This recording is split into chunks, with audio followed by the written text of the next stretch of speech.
Hey guys, Jessica here. So today we're going to talk about what do you do if your breast pump breaks? Because here's the reality a lot of pumping moms don't think about, especially when they only have one breast pump, is that breast pumps break like on a pretty regular basis.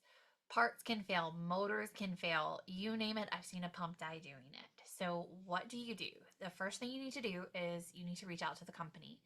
You need to determine if you have warranty coverage. You need to determine what you're going to have to do in order to execute said warranty coverage. Warranty coverage for most breast pumps only applies to if you bought the pump brand new and you're within the 1 to 2 year warranty and you meet certain criteria. Not every pump manufacturer covers every issue. A lot of times you can damage a breast pump and it won't be covered.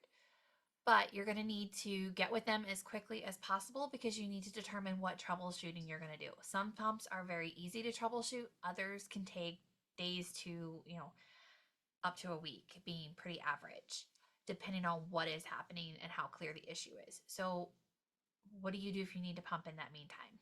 Here's the reality. If you're pump dependent and your breast pump broke, you're either going to need to purchase another pump, and that could be something as inexpensive as a hand pump. And we're actually going to talk about this. I think is a more appropriate solution for most people for this situation, or to use another pump. Sometimes you've got a friend or family member nearby and you're going to borrow a pump, but you need to do something to protect the milk supply. If you do not empty the breast, you will lose your milk supply. And it is your responsibility as the breastfeeding parent to figure out how you're going to manage that milk supply. Pump companies can only move so fast, and that's just a harsh reality of pumping, is that pumps break and you need to be in charge of your milk supply because you may not be able to get it back.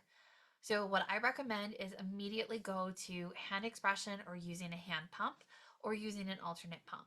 If you're hand expressing, what I'm going to recommend is to watch the videos I'm going to link down below by Maya Bowman. I absolutely love her stuff. What you're going to do is you're going to do something called breast gymnastics to start. So what you're going to do is you're going to actually pick the breast up and you're going to use circular motions and lifting, moving from side to side. And what that does is that encourages lymph fluid to move, and then the gentle handling of the breast helps increase your oxytocin release. And then you can actually work on hand expressing. I'm going to link below. We do have a class on hand expressing in my on-demand program that you may find really helpful. We actually walk you through how to hand express, or you can watch the Maya Bowman video and give it a go. Or you can use a hand pump.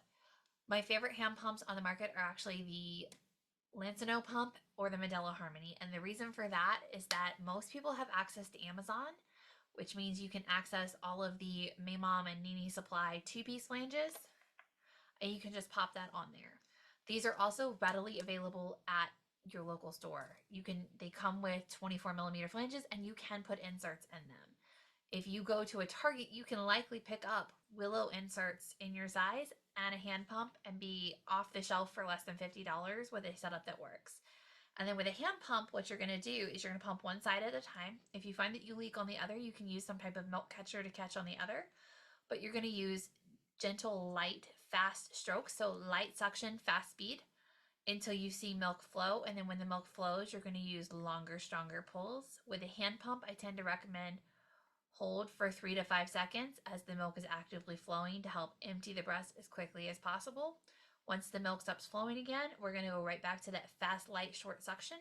You can use hands-on pumping while you're doing this, but you need to be actively emptying the breast on your normal schedule in order to maintain your milk supply. And then listen to the company and go through the troubleshooting process as quickly as possible. The quicker you get your information to them, the quicker they can expedite returns. Some companies will just mail you a new pump. Others will require you to send yours back in order to be given the new pump, because part of their policy may be that the pump needs to be checked for milk contamination. It needs to be checked for damage. There's any number of ways that this can go, but what you need to do is you need to act quickly and you need to work to protect your milk supply while you're working through this process. And then if you're having any issues, reach out, let us know, and we can see what we can do to help you. But definitely give this a try and make sure you're protecting that milk supply while you're going through the troubleshooting process. So hopefully that helps, and happy pumping.